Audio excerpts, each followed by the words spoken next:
All right, welcome to another episode of Precision Hoops. As usual, let's quickly do intros and we'll get right into the topic. Hoop God, how are you today? Man, I'm doing absolutely fantastic. How about yourself, Nick? How about yourself, Speen? Doing good. How are you doing, Speen? I'm well. These two black screens look fantastic next to you. So bear with me a moment. I'm about to come alive. Yeah. All right. Steam Engine's mobile for like another 3 minutes. And then we are known for our technical precision on this show. So that's what it should be called, actually. It's more than okay. On-time precision. Yeah. All right. As usual, the topics in the title, so we don't really have to beat around the bush. But is Rudy Gobert the most overrated defensive player of all time? Who wants to I got start? to turn my screen on for this. I can't say this behind the screen. Can I base the decision just off that Minnesota game? Yeah, go ahead. Because I'd like to, because I don't understand. You're 13 feet tall and you let just anybody in the paint. You let Austin Reeves clean up boards. I don't know. I'm not going to derail the show or anything, but like I said, I think Rudy Gobert is on the take. And any man that cries in public, in a manner like that, and then allow someone else to choke him, drag him up and down the court like it's Fatal Fury or something. I can't rock with that. So my answer is yes. In terms of defensive player of the year, guys. All right, guys, how's my light? It's a little better. It's better than mine. Absolutely, he's freaking overrated. How Does anybody? I just want to know. I just want to know. We're talking about defensive player of the year. I think he's a good defender for his era, but 4 times, I don't see him. He can't even tie Ben Wallace's shoes on defense. 4-time defensive player of the year, and then wait. I got a question for both of y'all. Do y'all believe Rudy Gobert is a better defender than Anthony Davis? I just want an honest answer. You have to factor in the injuries into that. I would say with the stipulation of an healthy Anthony Davis, it's not even close. Anthony Davis healthy is a game changer, game alterer. Like, you have to plan around him, but it's really easy to plan around him if he's just sitting on the bench in some nice clothes. Anthony Davis is definitely a better one-on-one defender. There's no doubt about that. Okay, that's fair. 100%. I would take an 80% Anthony Davis over 100% Rudy. So, all right. So I decided to be devil's advocate on this one. I didn't know the title was quite Defensive Player of the Year, the most overrated one ever. There's some guys you could maybe go at, Joakim Noah. It depends how you want to view it, right? But if I had to be Gobert's defense attorney, right? Here's what I would say. It's unfortunate for Gobert that he was born in the era that he was born in terms of, I think that for this era, no, I don't think he's really worthy of a defensive player of the year, right?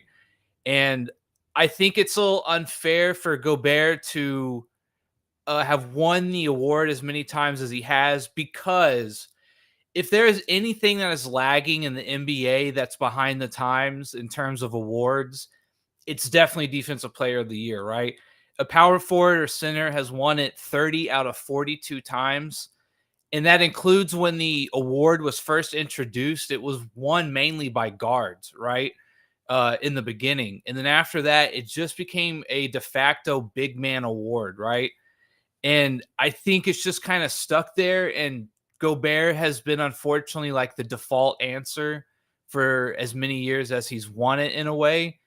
And so do I think he's worthy of a Defensive Player of the Year? No, not really, right? But in another time, he could maybe be a little different. We'd see him as a little different. I do think he's a little weak mentally. I do think he wants to win, though. I don't think he's like a GOAT, in terms of like the bad GOAT, not the good GOAT. It's just unfortunate that he's born in this time, and I really think that the Defensive Player of the Year award needs to start going more towards guards and what they're having to do these days on the perimeter, right? I think you always have to make some kind of argument for that, but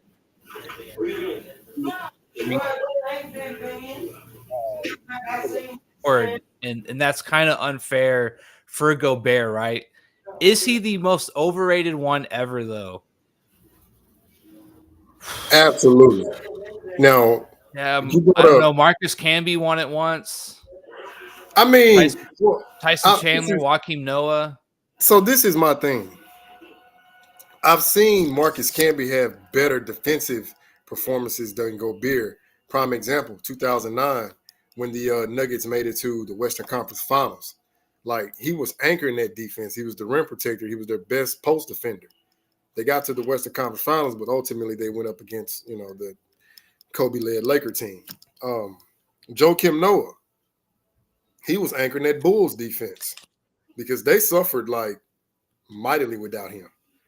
So I would take any of those guys over Rudy Gobert.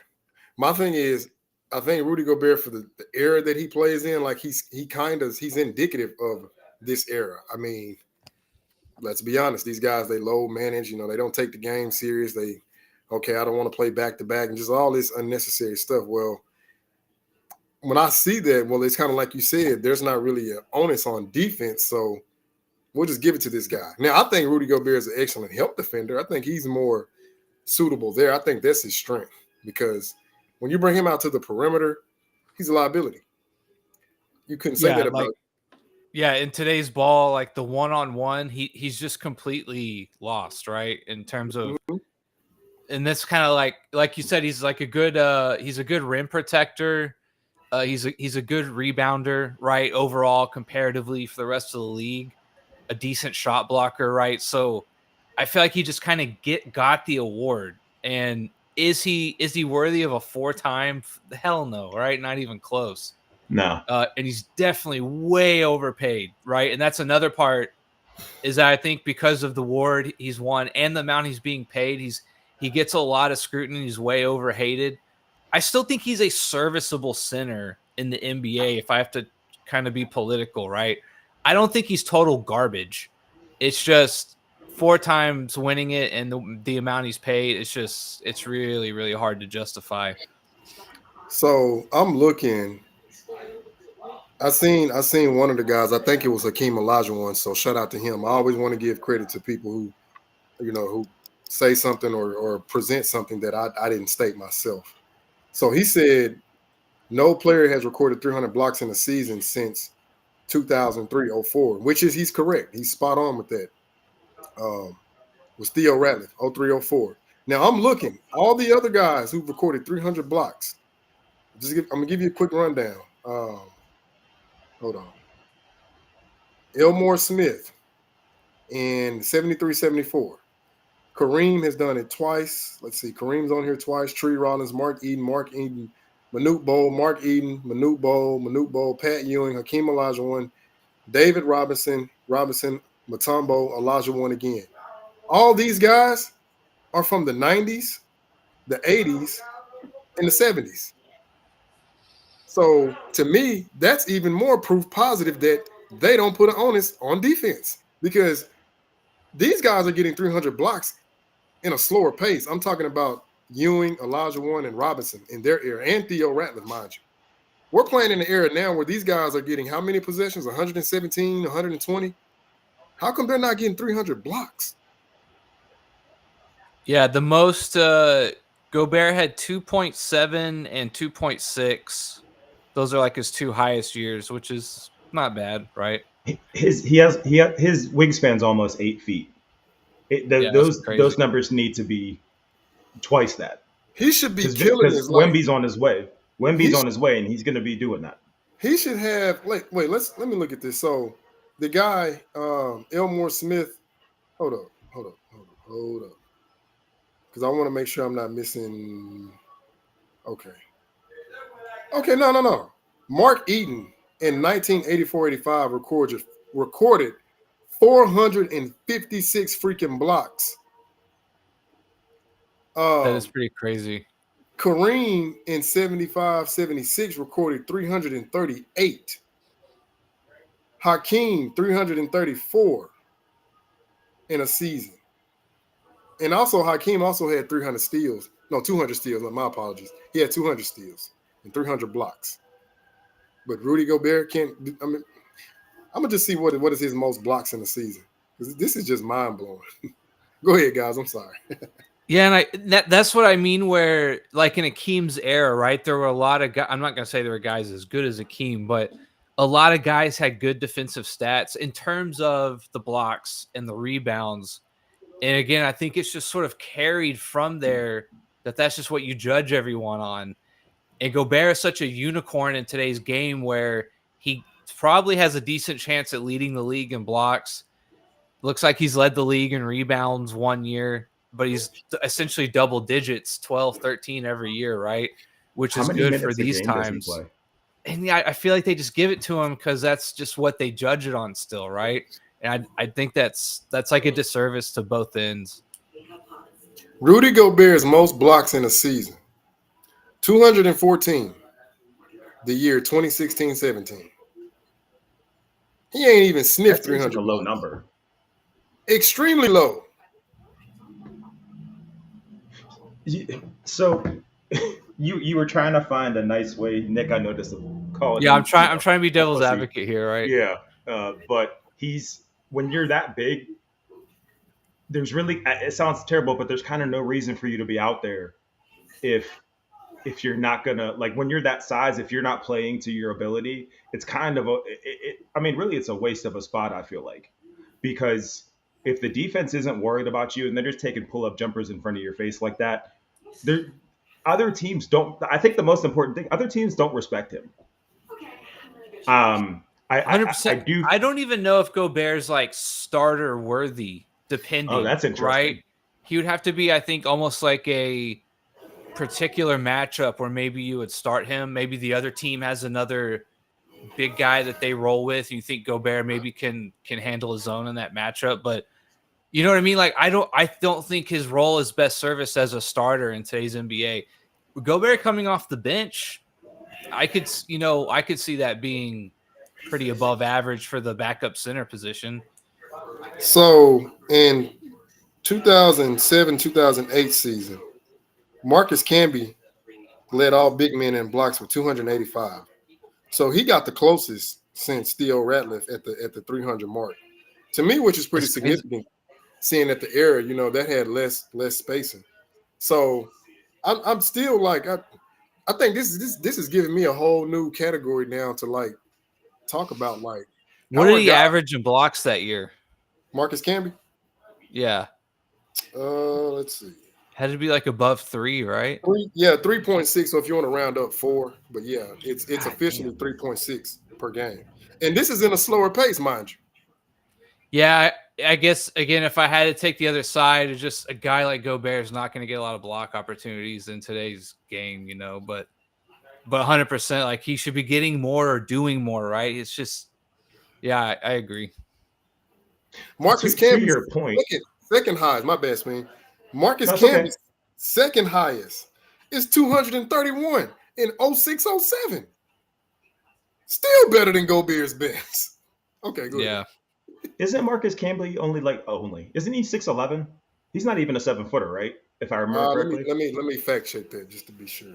Okay. Yeah, and it's hard to look at someone like Wemby and not kind of look at Gobert and just be like, why can't you just do a little more, Right. You know what that's like? That's like it's like in Terminator 2, right? You have the T-800, and that's cool until the T-1000 comes out. And it's like, oh, snap, it could do this, this, this, and this. And it's like, well, that T-800 is just kind of like stiff and slow. And, yeah. And again, I'm thinking there's a specific Steph Curry highlight where Gobert got him on a switch, and Steph Curry just made an and one mixtape out of him. Like he was going out of his way to make him look crazy. And I thought to myself, again, nobody respects this man. And not even being political. I know when COVID first hit, a lot of people didn't like him because of him touching the mic and all that stuff. So funny, dude. Yeah. Oh it was almost like a movie, right? And then you have like him crying and him just overall not being liked. Yeah, he's 6'11". Yeah, so that's disgusting. Marcus Camby 6'11" in a tougher era, by the way. Getting blocks like that. And like one thing that drives me crazy is guys who never evolve or develop. And Gobert hasn't really like get a baby hook. You know what I mean? Get something, dude. You're 7'2". You can't get a little baby hook or a little push shot or something, But that's a great point. He has no offensive go-to anything. As a matter of fact, I think it's fair to say I don't think I've ever seen him do a one-on-one move to get to the basket. I'm thinking back. I don't think I've seen it. He shoots a decent field goal percentage, but he's never averaged over 9 shot attempts in any year. That's kind of crazy. I figure one year he'd have double-digit shot attempts, but not even over 9. Well, who of his superstars been? You got Anthony Edwards, Cat. He also played with Donovan Mitchell in Utah when they had him. Donovan Mitchell. Yeah. They had that squad. So none of those teams really were built around the big man. Not that he made it easy for it to be built around the big man, but I'd have to think, there's got to be opportunities there to get offensive rebounds with Anthony Edwards driving to the paint all the time, or Donovan Mitchell drives to the paint all the time. There's a cleanup guy for that. Anthony Edwards, certainly a driver, right? So it's kind of inexcusable. And it's even like I said, when they were playing the Lakers, he just looked soft. The whole COVID thing reminded me of that Key and Peele skit where the guy tells kids that they can get on the roof and fly. Yeah. And then he comes back the next day and he's like, I want to apologize. I have since looked up the terms metaphorically and literally. Oh, man. So, okay, here's a question. Are you taking Gobert or Embiid right now, as of today, with this no playing back to back nonsense? We agree that Gobert is more reliable than Embiid, obviously. Yeah, but that's where that ends to me. That's where that conversation stops. Embiid is. I mean, healthy, obviously, again. Embiid is the better player, 100%. I mean, you'd have to Right. roll the dice with the ceiling that he gives you. Really? Okay. That'd be the main argument. I mean, like, okay, you get Gobert and what? Like, is he unless he's like you literally are like the final piece, you really think Gobert maybe is like your fourth or fifth best player or something like that, and you get him on a good deal. Okay, maybe you could convince me that if that's the piece you're adding to get you over the hump, maybe. But no, just taking them on their own, 100% Embiid. It's not even close.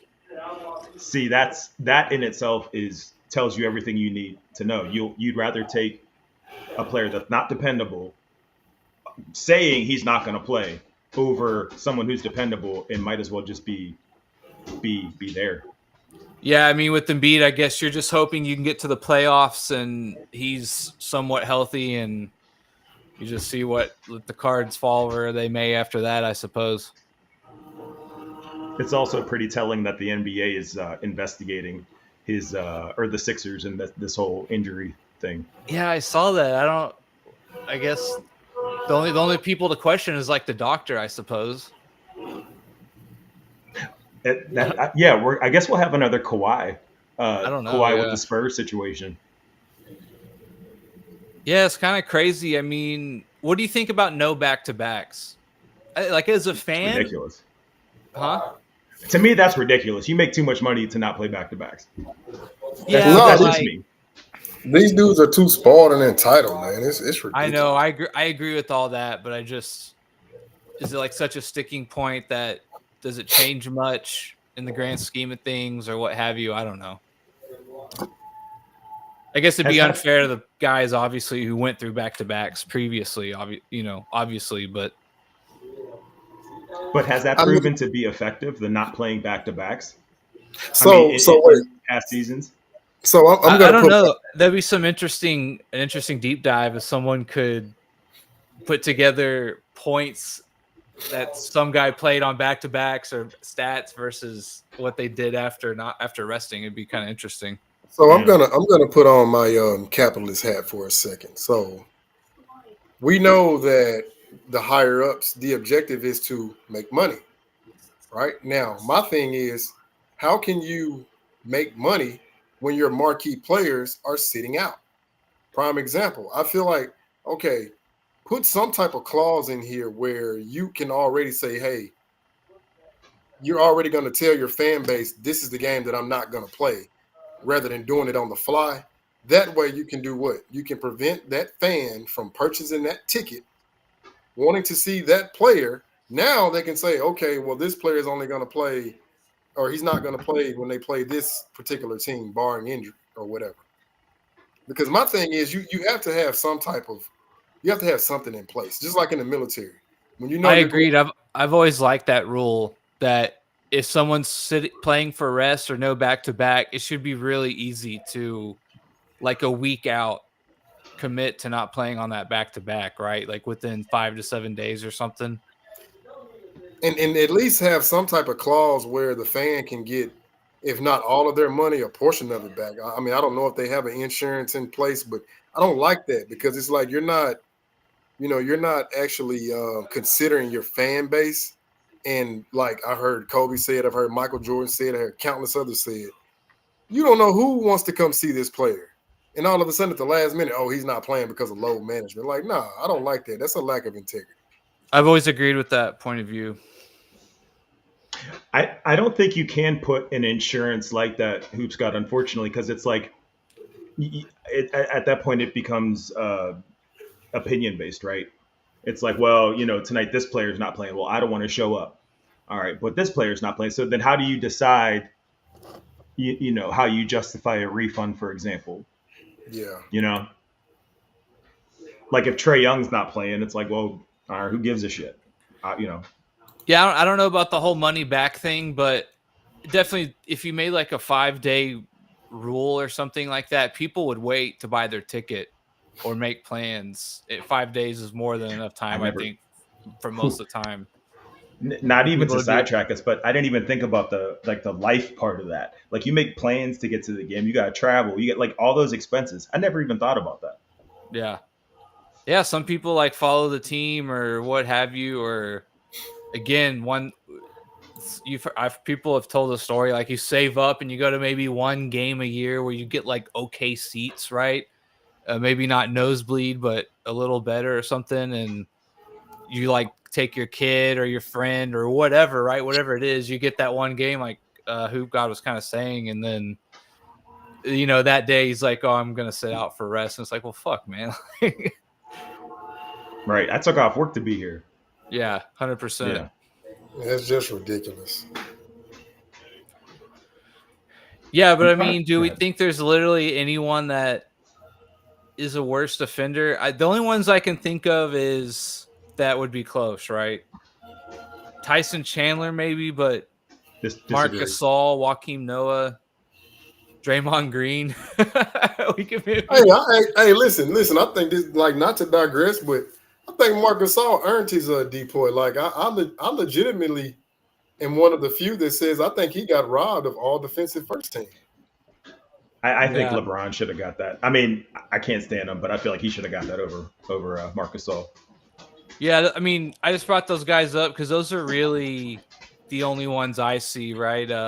Ron Artest, Marcus Camby, KG got one in there. Joakim Noah is a fantastic defender, and I he hated is. him in college, and I hated him in Chicago. But he was one of the few people that got under LeBron's skin. He got under people's skin. Rudy Gobert's not getting under nobody's skin. You know what I mean? Yeah, 100%. I think to be a really that next level defensive guy, you've got to be a little antagonistic. Yep. You know what I mean? You got to be a little, as the kids say, you got to have that dog in you a little bit. Yep. Like you have to have a little bit of an edge to you, right? It's like playing linebacker in the NFL. You kind of have to be halfway crazy to begin with, right? So, right, definitely. Because if Joakim Noah's crying in a press conference, no one's questioning that. They'll just say it's his passion. Rudy Gobert does it. It's a whole different conversation. Yeah. Yeah, but I guess we've answered the question. Absolutely, he's the most overrated of all time. If anybody in the comments can think of anybody else, just on the defensive side, we didn't even get on his performance last night. Like Anthony Davis was just humiliating this dude. Like, well, that's not what matters. Is Bronny got 3 minutes, not that Anthony Davis at 30. Oh yeah. My apologies. Yeah, wait. The manufactured history. Not the one that was earned. It was manufactured. Do we want to send the link out? See if anyone wants to call in. Yeah. Otherwise, I'm just gonna piss and moan about that game. History was manufactured last night. Anyone that wants to call in, talk about the NBA or whatever. You got some prize picks or? Did you guys? I don't know if you guys caught like any of the coverage, but it was embarrassing listening to these talking heads talk about they made history, blah blah blah. Mad Dog is like, yeah, they did, but who cares? You got Molly Karam out there. Mad Dog, this is a big deal. This is someone's life dream, and it's like, yeah, but everybody knows it wasn't earned, so this isn't history. All this is history of nepotism. Just it's fine. That's what it is. That's okay. Yeah, I mean, I guess the way I put it is like we're still kind of in the honeymoon period, but that's going to quickly come to an end here. I would say, in my opinion. They actually started to lose their lead when Bronny came in. They were up 14. And then he came in, and then when he went out, they were only up 11. Like, I know it's not a big jump, but it's a jump. No, you're right. Ronnie James, 3 minutes, -5 in the Bucks, plus/minus. Yeah. And you could tell, even in the post-game interview, he didn't look comfortable at all. I'm starting to feel bad for him.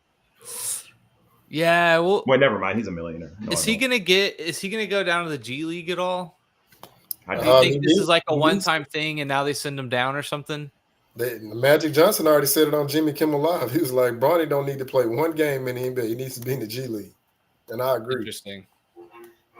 Didn't he like recant that or something? Or didn't he come out like the next day and he was like real pro Bronny? It was like somebody had talked to him. One of the made men had talked to him. The LeBron I think Mafia it was after Yeah. his 17 cement LeBron. Yeah. Cement shoes, LeBron. That's cement, so funny. Cement man. Nikes. Gosh, it's disgusting. Not to digress, but unfortunately, Rudy Gobert is just not that interesting of a person. I mean, you see that on the court. We're struggling to even talk about him. But again, he deserves to be in the NBA more than Bronny does. He has a history of success. That's what I mean. Like, he is overhated because he has won an award in a time where I just don't think that kind of defense has as much of an impact anymore. You'd much rather take someone who can put the clamps down on the perimeter, who can, because every team's got, it seems like 2 or 3 good guards, right? That could go for 20 any night, really, just about. Like, it'd be much more serviceable and have much more of effect on what you can do if you have a good perimeter defender, in my opinion, than someone like Gobert, right? So it's kind of those things where I don't want to say I feel bad for him, but it's just it's just unfortunate to everyone around. It's just a real sour feeling because I think there's so many other players who should be winning Defensive Player of the Year. And he's just sort of like this antique from a bygone era, it's like just getting these accolades just because, it's really kind of just not a good look. Where do you think he ends his career? In terms of a team or like a story? I think he'll have this reputation for the rest of his career. But in terms of team, where do you see? Because I see him joining some douchebag super team eventually. Yeah, I think his best way to go out probably is becoming a backup center somewhere, which means you're right. He probably would go to a decently talented team more than likely. But if he maybe came off the bench and he was like the spark plug center, if he was able to just bring good energy for like 15, 20 minutes a game, maybe depending, like as a backup role, then, he could probably, and of course, if the team wins and does really well, then perhaps he could kind of rewrite his story a little bit. But I think he almost feels like the Tony Romo in a way of Defensive Players of the Year. And I say that as a Cowboys fan, but like everyone just kind of loved to hate Romo. Some of it justified, some of it not. And I feel like that's kind of how he feels to me in a weird way. Like, he's a good player. He's just not as good as he was touted to be, right, with his awards. Yeah. And by the way, I had a love-hate relationship with Romo. Regular season, loved him. Playoffs, I'm not gonna talk about it. Yeah. But no, I like I said, I think Gobert, he's a good player, but no, he doesn't deserve those 4 DPOYs. And then it's like you don't have a jump hook like something. I mean, nothing. You're in the NBA, you got all these great freaking shooting coaches. Like, be able to provide something on the offensive end. They leave you wide open. I mean, you can't practice a 10-footer or a 12-footer. Like shooting that shot 100 times, 200 times till you get a rhythm. I just don't get it. Do you think that some of it might be, I don't know, like culture? So I think, for example, like Giannis, right? He came from nothing, and you see him put in the work, and it looks like he's doing that work because he had to. So maybe Gobert's background was more like, well, I'm tall, and all I need to be is tall, and that just got him through. And now you're seeing that it's just not enough. Yeah, for sure. Like, yeah, I would. I mean, I guess I don't know because I haven't followed like the beginning of his career that close. But I mean, like we said, it seems like he just, I'm just gonna kind of walk out and play, and that's what I got, That's probably what he's, but in French, every night. I want guess to I'll walk go out out and here. play. Yeah. Any French fans, we apologize for if that's offensive, that accent. I think it is, but that's just me. Oh my god! With 2 cigarettes. in a never Yeah, mind. the little In hat. a baguette. Never mind. I could be here all night. Jean-Paul Fontaine, beaucoup, un coup.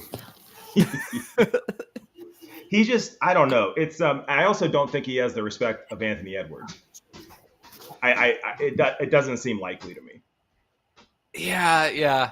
Like there's like a little bit of hesitation with him that's just hard to respect, like you're kind of saying. Yeah. Seeing how that horrific playoff performance, that didn't make it any better. He also got in that fake fight with the Kyle, or what's the dude? His hairline is crazy. They got in that fight right before the playoffs, and then the team sat him. Oh man, it was him and the other guy, Kyle something. Kyle. I feel like it's Kyle something. But anyways, it was like this fake fight. Kyle Anderson during a timeout in the second quarter against New Orleans. It was the softest. You can't even call it a punch. It was like a gesture. Gobert was sent home. Right. And the reason I think that was kind of iffy was because his team or the Nets were supposed to play the Lakers in that first round. And both teams' big men got in fights. Because Mason Plumlee's useless ass got in a fight too. Yeah, I remember that. Yeah. And what do you think about what I was saying in terms of the defensive player of the year kind of just always de facto going to a big guy? I think that needs to die. I think that needs to stop. Well, no, I agree, but there's a premium on rim protection, right? Yeah. Then you got, the guys who play great post defense. 9 times out of 10, majority of your shot contests are going to come either in the paint or at the rim. And then we got to factor in the defensive rebounding. So the perimeter guys, I mean, the most they can affect, like on the defensive end, is getting steals, deflections, and, either, getting steals, playing one-on-one defense. But they don't get afforded those same defensive metrics. Like I had some kids telling me that Draymond Green was a better defender than Gary Payton. I'm like, I disagree with that wholeheartedly.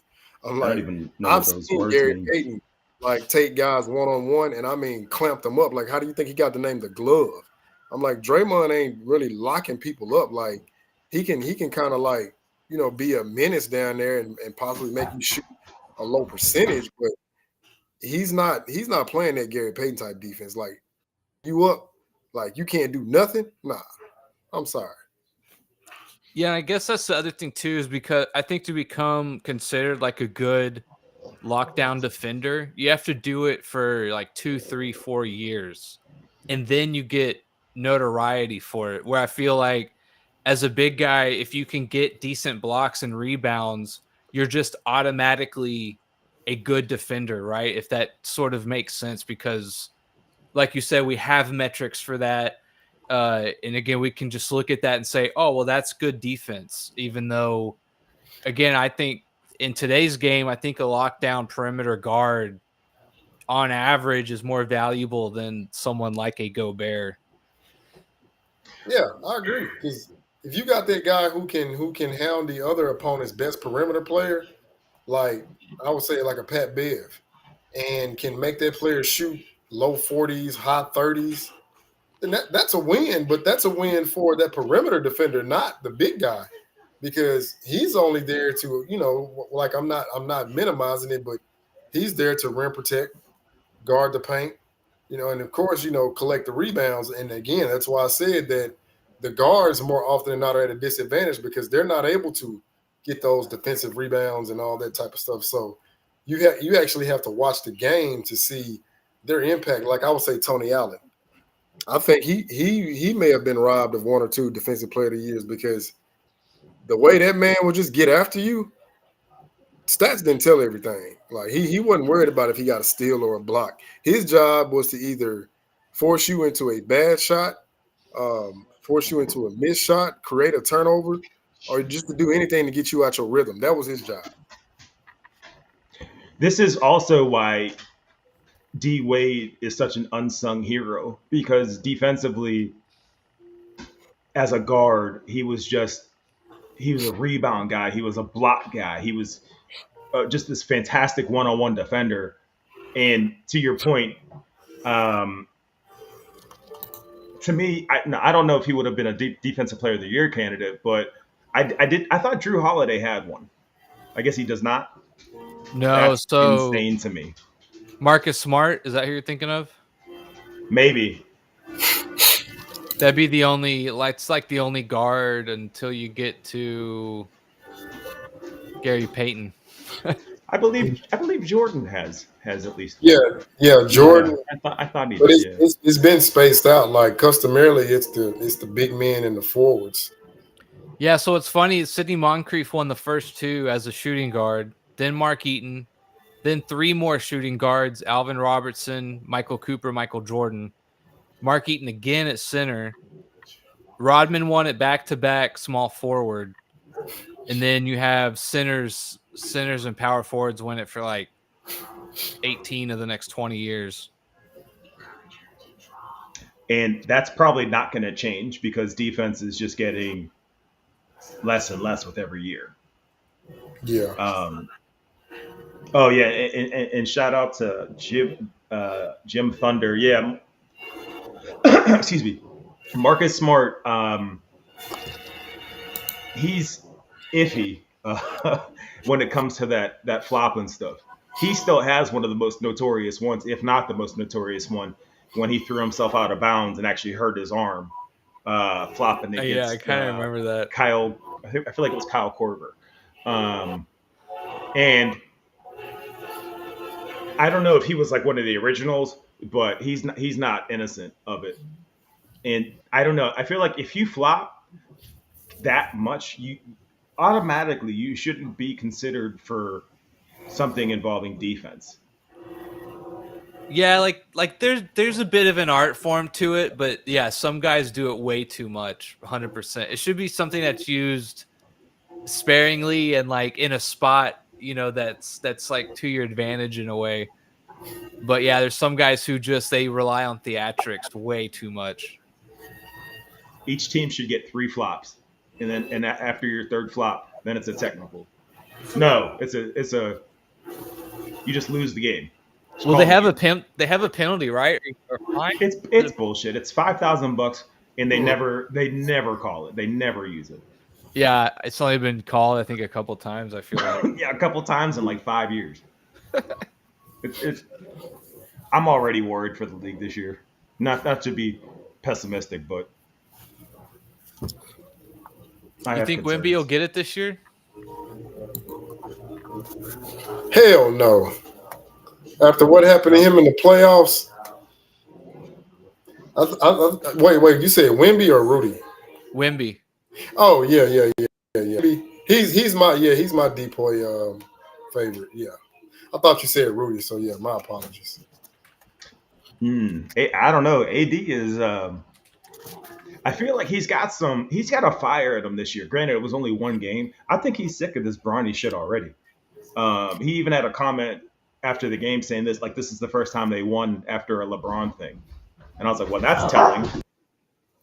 I think had AD stayed in New Orleans, he would have had 2 or 3 DPOYs by now.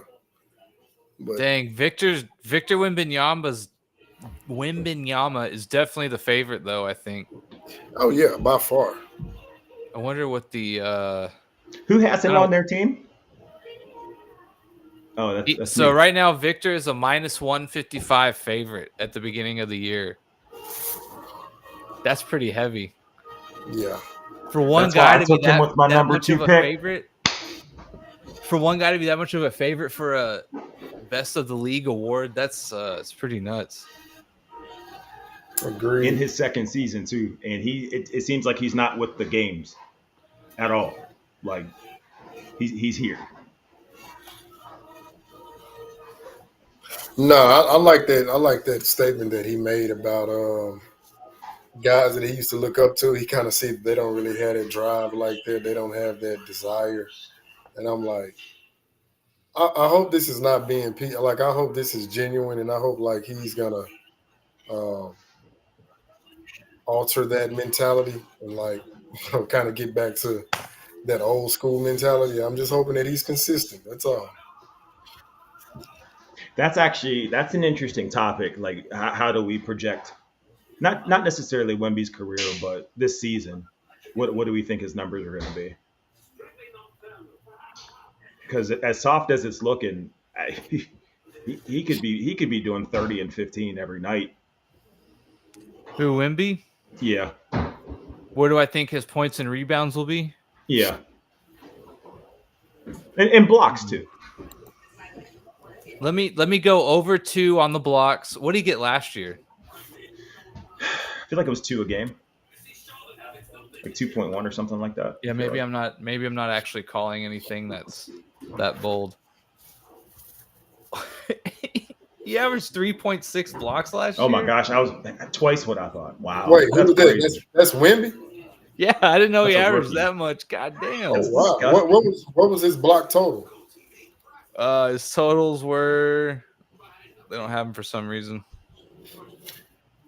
Did he have more blocks than Rudy Gobert? Yeah, I'm gonna say, go ahead and say yeah. Oh, go lay down. Get out here. 25, 14. Here we go. Yo, what's up, Uncut Hoops? 254 blocks. Oh, that's not bad for a rookie. Are you? Oh my gosh, no, it's amazing. 88 steals too. Damn. Yeah, how long is he staying on the Spurs?